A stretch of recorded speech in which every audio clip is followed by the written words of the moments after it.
asked to give this talk, I was in dilemma what kind of talk should I provide. And I couldn't know because I don't know my audience interest. So I had lots of difficulties. But then, thanks Adrian for proposing that I give a talk on this subject. I'll do injustice if I don't introduce my institution. My institution is known as National Institute for Medical Research. It was officially established 35 years ago. That's why I have that one. But it was there long ago from 1921, but not as an institute, but as single research stations under the East African Medical Research Council. But officially, they were all merged together to form an institution in 1979. So we are celebrating 35 years now. Our institutional capacity in terms of human resource, we have 600 permanent staff, but over 1,000 project staff. And our scientific staff is 221, with 45 PhD holders, and the rest are masters, few are bachelor degree holders. We have laboratories for those with knowledge of lab. They are biosafety level 2 and 3, but we cannot diagnose Ebola. We have 15 research centers. We the institute is organized into the headquarters and then a number of research centers and stations. And each of the stations is specializing on particular health problem. Formerly they were disease specific, but now we are at least expanding to include health system for each center. So we have a center that works on sexually transmitted infection, including HIV. We have a center working on vector biology and control. We have another center working on clinical trial, particularly on malaria, but another one, clinical trials on HIV and tuberculosis. We have a center dedicated for zoonotic diseases, and we have one center working on trypanosomiasis, only trypanosomiasis, and the other few working on non-communicable and neglected tropical disease. Now, coming back to my presentation, I chose this subject because at least it goes beyond my area of expertise, malaria, and I hope it will inspire some people to go beyond studying single diseases, because we as humans, we are hosting a number of parasites, and it depends on which one comes as a clinical picture. But if you go deeper, you'll find that the same person with, say, malaria is also suffering from other, especially parasitic infection. So we did this study some years ago, about 5 years ago, and as an introduction, we realized that parasites like malaria and the other parasites, particularly the intestinal Helminth, the distribution is overlapping, and they may not be surprised to find someone with malaria is also having other parasitic infection. And from literature, malaria and hookworm coinfection is the most common, but we shall see later whether this is true with our situation in the country or not. And we feel that by realizing that there's an overlapping of the infection, we could target them simultaneously and be able to control. Instead of working in silos, some people are just looking at malaria, others are working on lymphatic fibrosis, others are working on soil transmitted infection. But with this kind of knowledge, we'll be able to address them simultaneously and synergistically. So the objective was to determine the prevalence of malaria and Helminth co-infection in school children. Maybe the question is, why school children? If I was to work on malaria, I'll go for the under 5, the children below 5, because they are most affected by malaria. But when it comes to Helminth infection, most prone are the the school children, the children at the age of going to school. These are the ones who are mostly prone to Helminth infection. So we decided to look at this study, this group particularly for those reasons. And I'm sorry I didn't bring a map, and this is a question that was asked by many people at the American Society of Tropical Medicine meeting, because we don't know where is this Tanzania, we don't know where it is Mboera. I'm so sorry for that. But Tanzania is on the eastern coast of East Africa. Okay, it is bordered by Kenya to the north, Uganda to the northwest. We have the Democratic Republic of Congo to the west. We have Malawi and Mozambique to the south. And to the east, we have the Indian Ocean. Now, the district where we did the work is in the central part of the country. For those who know Dar es Salaam, it is about 300 kilometers west of Dar es Salaam, in a rural village, in a rural setting. And we selected this area because there are various farming systems within a very small village, small district, but there are many types of farming system, and that will that suited our objective. So Mpwapwa is our study area. It receives very high, relatively according to Tanzania study, high rainfall. And they have two rainy seasons, one between March and May, and the other one is between October and December. The temperatures are relatively high. It's not like Duke, eh? But well, they don't vary much from January to December. I'm told you also have some freezing period in Duke, isn't it? Now, our interest was to look at the burden of malaria and Helminth infection by ecosystem, by agro-ecosystem. And we had sugarcane plantation. Big Plantation is one of the largest sugar plantation in the region in East Africa. And we also had rice farming in the district. Two types of rice farming. One was a natural flooding rice farming system, but the other was I would say modern canal irrigation. But we also had savanna areas where mostly the people are keeping livestock, and most of them are pastoralists moving from one area to another. And these are the villages that were involved in the study. You can see them from the map.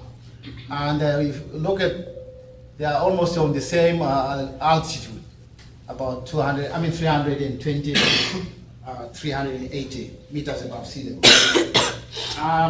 This is what I was trying to describe. To the left, you have a flooded part.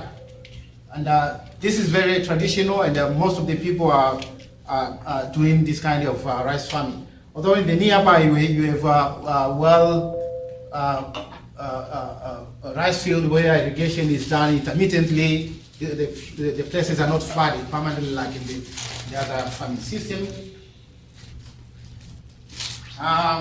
In the savanna, as I said, it's dry with the main activity is keeping cattle. Then we had sugarcane plantation where irrigation is overhead irrigation by sprinklers, so they don't flood the field, and that means there will be minimal mosquito production. So, as I said, this study involved school children, and what we did was to take a blood sample from a fingerprint, and a portion of the blood sample was used to examine for malaria using microscope, and the other sample was used to examine, to detect the presence of lymphatic filariasis parasite known as Wuchereria bancroftii, but of course, we are looking for the antigen, not the parasite. We also asked the school children to bring fresh stools in the morning. We collected fresh urine to examine for intestinal and urinary schistosome parasite, respectively. We also examined blood for levels of hemoglobin to determine the frequency of anemia among the children. So we had 578 children, Males accounting for majority, 52%, and the females were about 48%. The mean age was 8 years, ranging from 4 to 9 years range. Now, we analyze our result in terms of either single infection, double infection, 2 infections, 3 infections, and 4 infections. And we looked at the prevalence for each category. For children with single infection, whether it's malaria, lymphatic filariasis, hookworms, other intestinal worms, 60% had at least an infection, regardless of the species of the infection. 60%, that is 2/3, almost 2/3. Okay, those with malaria parasite, and the only parasite we found in the area was Plasmodium falciparum. Yeah, about 4, but this is the only one we found. 100% of the malaria infection was due to P. falciparum. They were 35%. And it was, in terms of malaria prevalence, sorry, the highest prevalence of malaria, Wucherea, Bancrofthium, and hookworm were found among children in the flooding rice irrigation schemes. And it will be interesting as we go along. This is an area where the highest infection, the highest prevalence of any infection was among the children.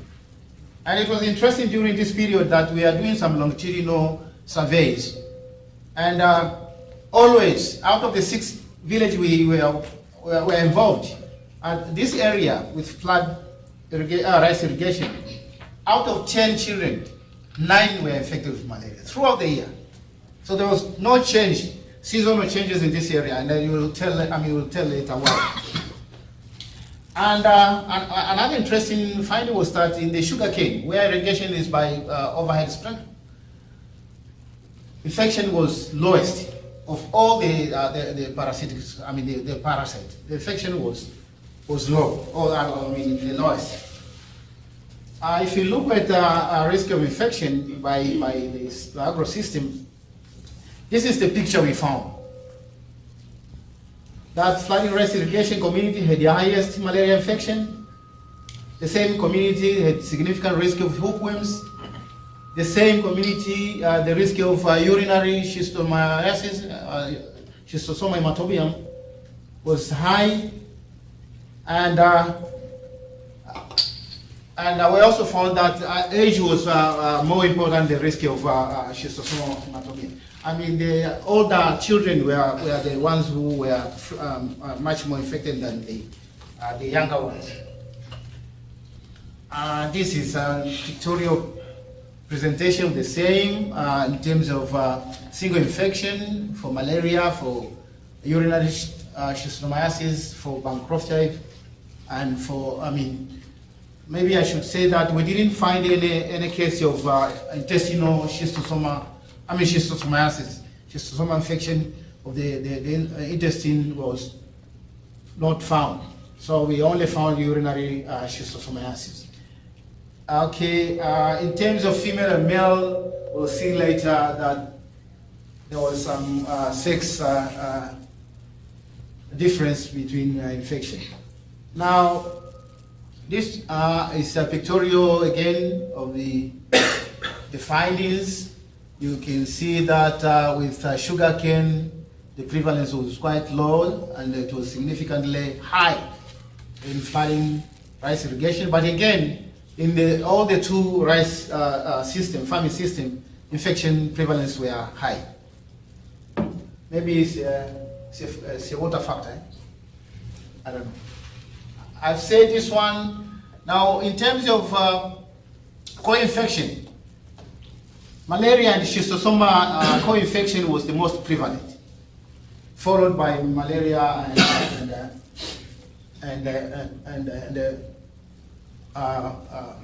Wucherea Bancrofthium.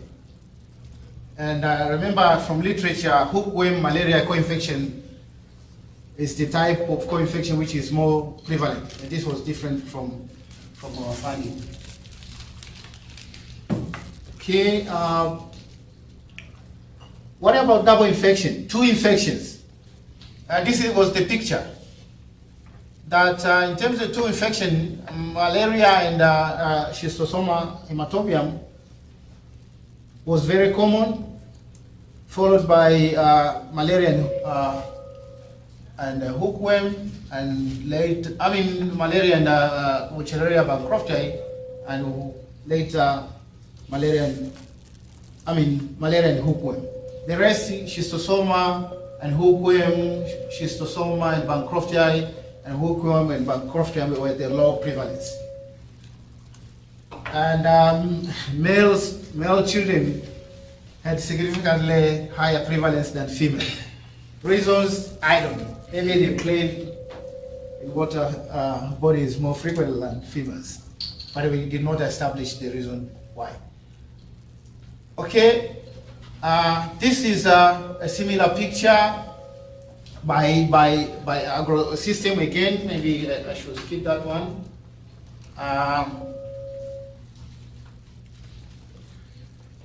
Coming to three infection, the prevalence of three infection, at least you have three infection, was 8%. 8% of the children had three infection. And again, like in the double infection and single infection, children in the sugarcane plantation had the lowest, while children in the rice flooding ecosystem had the highest prevalence. The risk of acquiring three infections was higher for malaria and schistosomiasis and lymphatic filariasis. One interesting picture was that 1% of the children, remember that we had 578 children, 1% of them had 4 infections, had all the infection we were targeting, except intestinal schistosomiasis. And this was quite interesting because we had not seen this picture in any other place before that. So this is the same information in the graph, which I think is much more clear than with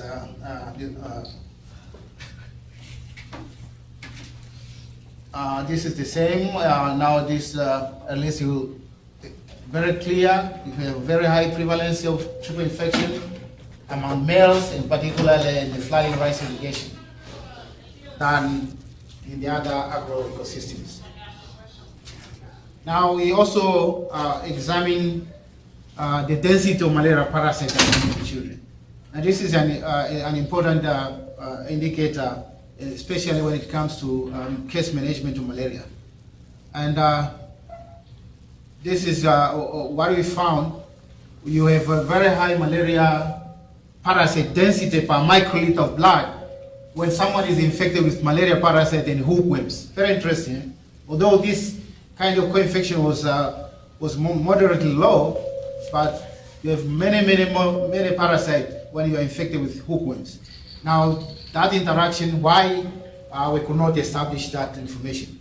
Again, a similar picture was found with those with malaria infection, the Wuchereria bancrofti infection. And these two diseases are very common in the country, especially along the coast. But never before it was established that there is an interaction. If you are infected with Wuchereria bancrofti, you will have a higher density of malaria parasite. And that means a lot when it comes to treatment, because you have to monitor whether there is a decrease, a constant number, or an increase of malaria parasite density for someone who is under treatment.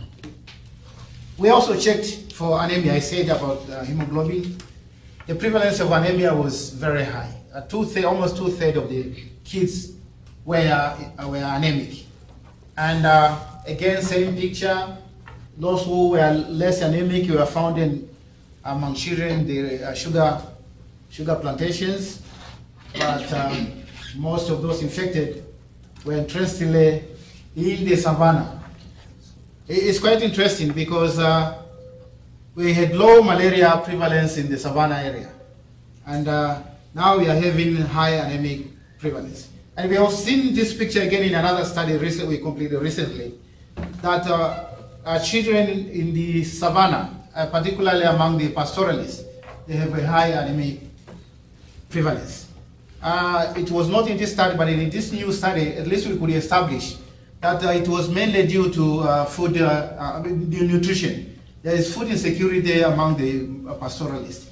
It's likely, again, maybe even this study, although we did not find, did not look at it, that anemia is not due to malaria, but rather due to malnutrition. Okay, this is almost the same information. And to conclude my finding, this is just a pictorial of what I've been talking about. But to conclude, malaria and Helminth co-infection in Tanzania among children is quite common, and in some areas, prevalences are very high, and we believe this information, which we have provided this information to the National Control Program, has been useful in improving their control program. We have seen in one district, at least, they have been sensitizing people using the same information that bring your child they have a program on control intestinal and schistosomiasis. So this, at least they use the in the village setting to promote people to bring their children to be provided with anti-helminthic drugs.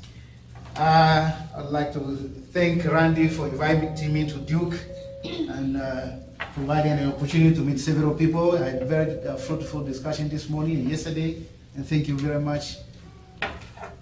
Asante sana in my language.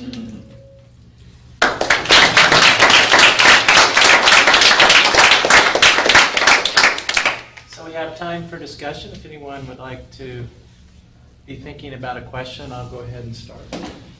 So Loenard, I wanted to ask you about the lower level of infections in the sugarcane growing area. You mentioned that might be due to the different kind of irrigation that goes on there, but could there be other factors like the fact that there's more, wage employment in that area, as I understand it, so maybe income is higher, or are there differences in the health care because of the sugarcane factory? Just wondering what else besides irrigation might account for the lower level. I think you said that you had lower levels of infection for all the parasites.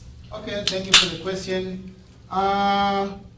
I do believe that socioeconomic factors contribute to the low parasite infection among children in the sugarcane plantation. In this area, most of the people are working in the sugarcane plantation, the sugar factory. They receive wages, and definitely their economy is relatively higher than their neighbors. But again, access to health facilities is quite is better. They have 2 hospitals within the same area, and the medical care is covered by their employee. So I think that also contributes a lot. Again, like you said, naturally, the area, because of the irrigation system, does not provide environment for mosquito productivity. That also contributes to the low infection, especially for the mosquito-borne infection. Yes. Yeah, so follow up with what Randy asked in terms of the geo-environment. Basically, if you irrigate 2 areas with the same amount of water and they have different soil properties, the water retention rates could be different. So the holding capacity could be different, and therefore likelihood of breeding mosquitoes could be higher.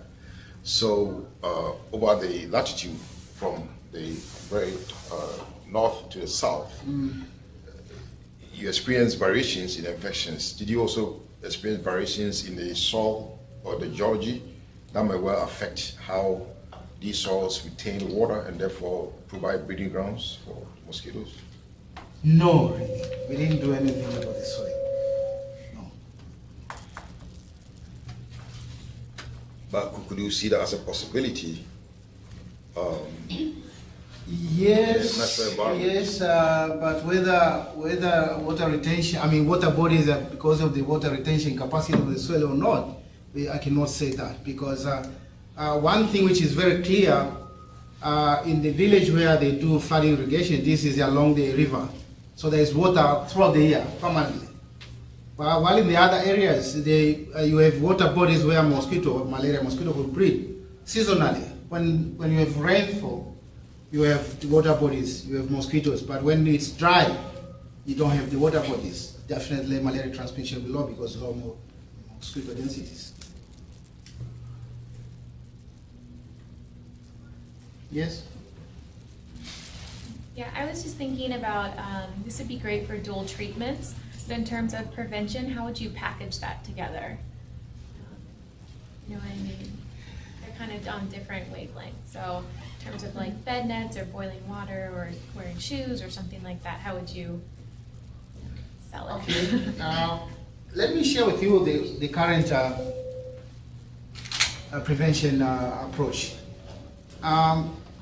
Malaria is managed, I'll call it horizontally. You have malaria, you go to the nearby health facility and you get treatment. But for intestinal helminth, schistosomiasis, Mpwapwa, bankruptcy, or lymphatic filariasis, they have specific programs. We call them vertical programs. And there is a program, now at least they are combined and neglected tropical disease. They go around and provide drugs through what they call mass drug administration annually. So every year for 5 years, they'll come out and dish out albendazole, ivermectin as a control measure. And it has been going, for lymphatic filariasis, it has been there for 10 years. But for the other infection, the program started about 4 years ago. So that's the way they manage. Now, what happened to this one? The program guidelines states that if the infection, if you do any study and find that the prevalence is above 25, above 20, you are not allowed to treat. You have to report to the program so that they come and provide treatment. So we did not do anything except to report so that we don't interfere with the program. But if the prevalence is below 20, then we would be allowed to send them to a health facility and get treatment, or we could also provide treatment from the project. There was a question here then in the back? No, that was the question. Okay, the same. So I just wanted to clarify, so were the children that were involved in the study, were they recruited from the schools, or did you also include children who might have been homesick because they had some of these infections, like if they were on the enrolled list but also weren't at the school that day when you guys came in to do interviews? Because if you didn't reach those folks, it could even be higher potentially if they were missed. And then also for anemia, I was interested in what is the protocol for if a child is anemic, what is the follow-up for that? Thank you. Yeah, we recruited the children from the schools. And that means, of course, we are likely to have missed the true prevalence from out-of-school children. But the protocol was if any of the child had malaria, we'll treat. But if it was a different infection, we were not allowed to treat, but send the report to the parents and advise them to take to the nearest health facility. So if they were anemic, then a report went home to the Yeah. parents? Okay. Yeah. We did not do anything for anemia except the report. We will provide the report to the facility and we will advise them to go and seek treatment. There was a question somewhere here? Yeah. Has there been any movement to design agricultural interventions, so shifting away from this flooding type of irrigation? I know it's apparently bad for this, but also for several other public health problems like arsenic and food sources. So it seems to be a major problem on multiple fronts. Thanks for the question. Actually, the objective was, this was an eco-health approach research. And let me say that interestingly, the flooding, the natural flooding irrigation scheme in one of the villages, Komtonga, the finding of this one helped a lot for them to start adopting modern irrigation.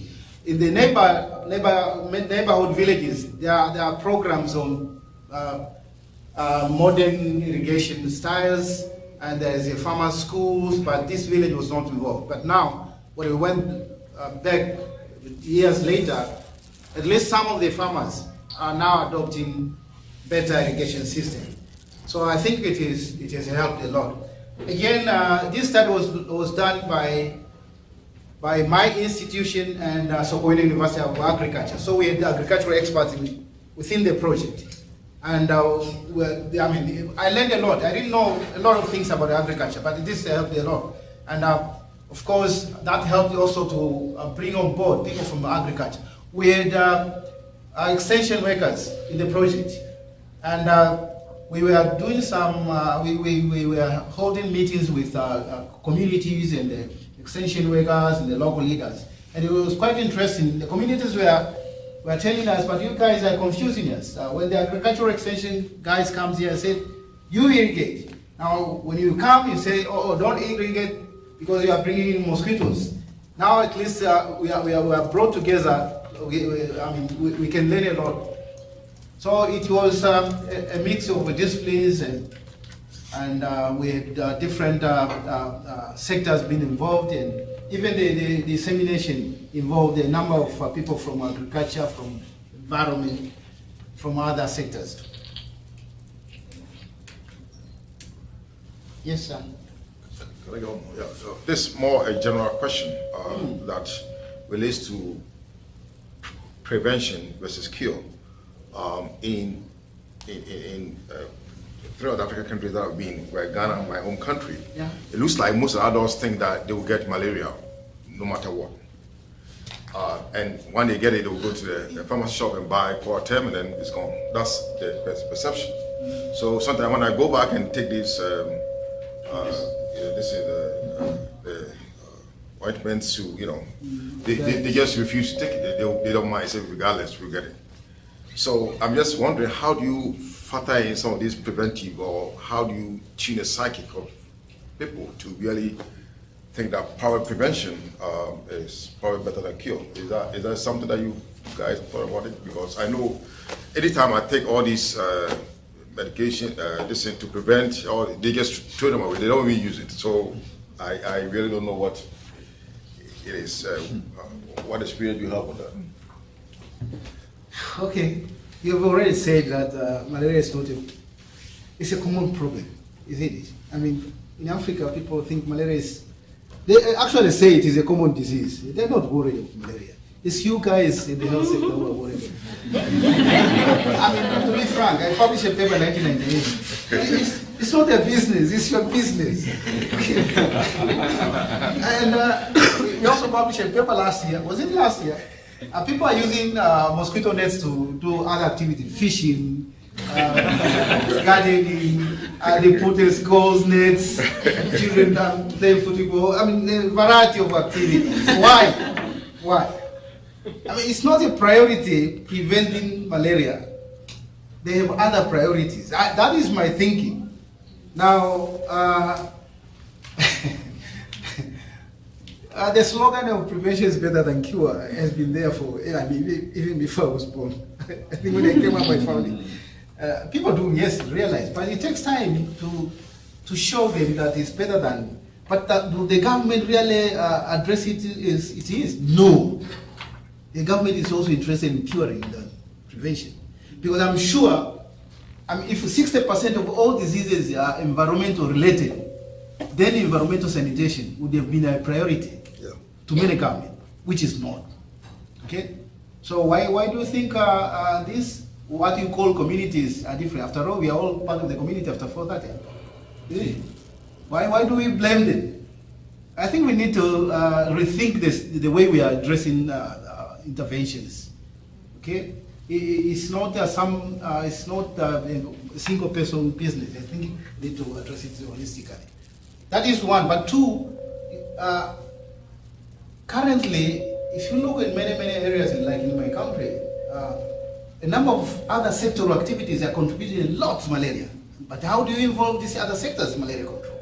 And they admit, okay, construction, big companies are constructing roads and they leave lots of potholes, big ditches, full of water, and they allow breeding going on. Okay? Forestry, they're doing the same, and they're not brought on board. So maybe, it's a challenge. We'll take it on board, and that we need to rethink of the malaria control approaches. I'm sorry that I did answer your question in political approach. There was a hand behind. Yeah. No, I was just going to ask it about, so with this high prevalence among school children for malaria, I mean, it's not routinely screened at the school-based level, and it hasn't been part of school-based health systems in Tanzania. Do you have any thoughts about screening for it and treating it in terms of the potential impact on school attendance? No, I don't think there is such a program. We don't screen our children for. There are a few schools on their own. They do screen the children. These were not symptomatic. These children were also not symptomatic, so they wouldn't have. Yeah, most of them are symptomatic. For example, in this group of about 580, there were about 4 who were the clinical malaria, but the rest were symptomatic. We don't have a program to screen. Test and screen. I think it's a new approach that is being pushed by WHO. Test and screen and follow. TTT. Test, track and treat. Test, treat, and track. But it's not currently on board. I wanted to change the subject just a little bit. We had a really interesting conversation in this room earlier this morning about DGHI faculty about the Ebola outbreak and the response of the U.S. research community as well as the U.S. healthcare community. And I know you've been involved in some high-level discussions in Tanzania about this issue. I'm just wondering, what is Tanzania doing both to prepare for something that might happen there, as well as to extend help to your African colleagues? Difficult question. I wish I was a minister for help. Yes, I do sit in the what we call National Epidemic Response Preparedness and Response Team, and we are meeting every Thursday. Every week Thursday we have a meeting to review the progress and what we have done. Actually, one is to identify an isolation hospital for Dar es Salaam and the isolation unit for the countryside regions. We are trying to strengthen our surveillance system, and we are following up every week. The system is the facilities and districts report what we call priority disease every Thursday. Every Friday morning we'll go through the data and provide feedback if we have any suspected cases and whatever. We also provide health education messages through various media. But again, we are also strengthening our laboratory capacities in terms of personnel, and we are upgrading some of our labs, one of our labs, to be able to detect Ebola. But currently, if we have any suspect, we are sending the samples to our neighbor, Kenya Medical Research Institute. But personally, I've been in the epidemics for quite a number of years, from 1999. Personally, I think the best approach would be to minimize fear. I mean, the fear spreads so faster than the Ebola itself. And people are so much worried to the extent that they don't even care about the standard case definition. I mean, someone comes up with a bleeding nose and he's, come on, keep him away. I mean, it's Ebola. I mean, that's straight, which is very, very bad. There was this, this is a story now. we had a girl traveling from Benin is in West Africa, and came to Dar es Salaam, and the next day she went to a hospital with headache, fever, and whatever, and all of a sudden they suspected her to be an Ebola case. And I was in a meeting, and there was no, I had a car, and the ministry boss said, okay, can you take your car and take the girl to the isolation hospital. Yes, I did. And from that day, nobody wants to ride into my car. And the girl was not even an Ebola case. So we have created so much fear. I mean, even the physicians, I mean, if you bring a history of close to Ebola, they don't even want to handle you. They closed down. I mean, they closed down the trauma center because they thought that bringing an Ebola case would then they might maybe contaminate the whole hospital. So, if I could, we need to change our approach in providing education to the people, so that at least to bring down fear. I mean, people should be vigilant when it comes to suspecting the Ebola. You had Ebola in Ghana recently? We did. We didn't have. Suspect. So how was the reaction among the people? I think there was a pretty good response to the case that was here already. But there's a lot of irrational, Yeah, it's true. terrible. I mean, It's terrible. there's pressure on us that none of these students in this room should be allowed to go, or any of the faculty in this room should be allowed to go to Africa, any place in Africa. Because there are people, even educated students, Duke students and faculty who think Africa is a city or a country. I mean, there are people that don't understand the distance from Dar es Salaam to Accra.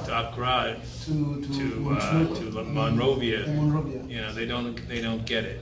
So there's a lot of bigotry in this country and ignorance, unfortunately. So don't feel too bad. You're not alone. Didn't you say that you've also sent some surveillance officers to West Africa to help with the Yes, response? yes. Your ministry has In done. fact, East Africa sent about 150 doctors to West Africa in total. You let them back in the From country? the 4 countries. You let them back in your country after you let them go? Yes, they'll come back. Some have already come back and they went under quarantine for 21 days. I mean, you can imagine your wife coming back from Guinea and then you're not allowed even to say hi for 21 days. I mean, well, there's pressure here too, which we're fighting. You know, we had the New York case of the doctor who did not quarantine. He followed the MSF guidelines, which was to take his fever twice a day. And when he got a fever, he went into the hospital. And there's been no transmission in New York City at all, even though he was riding the subway the day before. So there's a lot of debate about the need for quarantine. And there was a court case you probably heard in Maine of a nurse who won the case. So I mean, what's so shocking to me is the fact that there are people that don't believe the government is a problem in this country. So when the government says you really can't when CDC says you can't transmit this virus unless you're sick, or it's not airborne, which is what the two main epidemiological points, right? There's just, even Duke students don't believe the government. I mean, so there's that much cynicism. So panic is part of it. Panic is part of it, and fear, but there's also skepticism about what they're told in the media, which is a problem we face in this country, particularly that people don't trust what they hear. They don't believe what they hear. So it's a rather complex dynamic. I do think a lot of it is fear. The other thing is when the case fatality rate is coming down. We've not had one death in this country out of 8 cases, except the one case that was missed in the emergency room where they missed the diagnosis, and he came back really, really sick and died of renal failure. But most patients with Ebola will not die if they are treated well. And you know, I think if we can bring down the case fatality rate like we have in AIDS, that will help. But I do feel, I don't want you to think you're alone, and I don't want you to think there's any more rational thinking in where you live or where we live, okay? Thank you. Yeah. It's not the care that can't be given, it's the way people, and it's this idea of Africa, okay? No one gets, a lot of people, not in this room, but not a lot of the average population doesn't get it. Okay. Any other questions on Ebola or malaria? Can you easily diagnose the difference between malaria and Ebola? Yes. Well, Because, you know, MSF is giving most of the Ebola patients they're treating for malaria, until they have the diagnosis, there's a lot of, and they're still not sure sometimes. If you just come in with a fever, okay, no diarrhea, no vomiting, just fever, right? Can you tell? I don't think you can tell it clinically, and I think one of the challenges the West African countries are facing is it's now malaria peak season. So most likely, many patients plus Ebola would be having malaria. That makes the life very difficult. And it's not only malaria, but there are many other non-malaria febrile illnesses. Well, we're going to have the same problem here with flu. Yeah. So it's quite challenging. And well, where you have good laboratory facilities, it's better. But Can you do point of care diagnosis? no. Well, for malaria, we Yeah, have. for malaria, For malaria, you can. Yeah, you can. That's the practice now. That is the. You can have both too. Yeah. But Well, yeah. but again, Well, there's no point of care test for Ebola, but when we have one, that will change everything, make it much easier. But we had dengue outbreak LATC. It was very difficult because the guidelines were prescribing that you test for malaria. If it is positive, go on and manage malaria. If it is negative, then test for dengue for economic reasons. But then we did a study, and 50% of the cases we had both malaria and dengue. And actually, the dengue malaria, the dengue cases had been under treatment of malaria for the previous 7 to 10 days, which makes life very complex. It's very difficult to manage. So as we get more in the malaria season, this is going to get more complicated clinically. Definitely, yeah, definitely. It's interesting. Okay. Anything else? All right, well, thank you very much, Leonard.